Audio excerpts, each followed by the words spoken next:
I'm very excited to welcome to our broadcast now Christina Schenkel-Goldt, whose article Days of Magic appeared in the summer 2023 issue of PostScript magazine. Christina, welcome. Hello. Your article starts with very atmospheric passage talking about your life as a child in Germany, I guess in the late 40s, where you first went to school and experienced something of magic in the classroom on that first day. Oh, absolutely. It was obviously a very good teacher who knew what she was doing. And the very first day after the greetings and welcomes and so on, we were asked if we wanted to do magic. Well, what 6-year-old doesn't want to do magic? And so we started on the very first day to learn some of the rounding movements that are necessary for cursive writing. She wrote her name, Frau Struck, on the blackboard and welcomed us most warmly with a kind and gentle voice. Dressed in a plain dark brown skirt and a soft beige blouse, she looked to me just as I had imagined a teacher would look. She smiled broadly and asked us to raise our hand if we liked a magic. Pretty nearly all hands went up. Well, she was going to show us how to do magic tricks. I hadn't expected to do magic at school. This was a complete surprise, and I was quite eager to see what was about to unfold. She went to the blackboard, and with a bright, white, brand new piece of chalk, she drew a beautiful, perfect cane in a single stroke. She asked us to open our brand new notebooks and with our brand new pencils to draw one just like it. What was the first word that she helped you complete? The second day we learned the letter A, which is an egg with a a hook attached to it.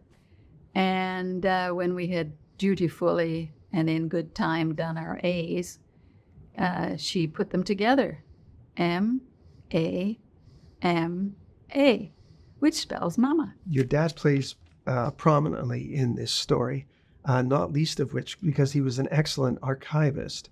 And he has you have this wonderful collection of photographs and documents. And I recall when you came and visited me in the office, I was a little bit dumbstruck at all the materials you were pulling out of your bag, doing some magic of your own there, I think, to have so much material there. If I was being cheeky, I might have made it the title, The Communists and the Beach Bums, because you had very strong feelings about the communists, and you also had very strong feelings for beach bums. I think we know who the communists were. Who were the beach bums? My family and their friends. 6 engineers all went to East Germany after the end of the Second World War because East Germany was doing better than West Germany at that time, and the Russians were eager to rebuild the shipbuilding yards along the Baltic coast. And so these engineers who like to party, they're German engineers, any kind of engineers, they all always like to party. They organized our beach presence with being together and enjoying games and various things. Through that experience, you seem to have had a bit of an idyllic childhood, even though the environment wasn't really very conducive to raising children.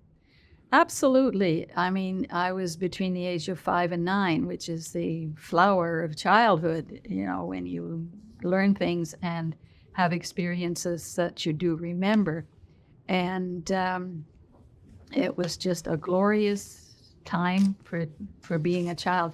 So that the political goings-on didn't really affect me very much. And my parents could not talk about politics to a 6 or 7 or 8-year-old because the kid would go to school and say, oh, my dad says such and such, and he'd be in big trouble. He was already getting into trouble as the time went by because he asked a lot of questions to which the communists gave stupid answers, which is an insidious way when you think that children raised in that environment are all the parents are scared to say this is not good, and it's a scary idea.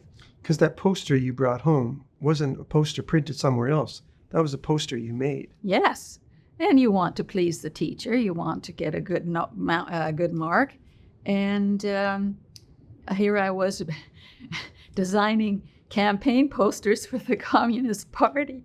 I mean, it's so ridiculous. I was born smack dab in the middle of the Second World War in Hamburg, and when I was about a year old, Hamburg was being bombed totally. Almost 1 million people were killed and so on. And there's another story about how we managed to survive that, but I won't go into it right now.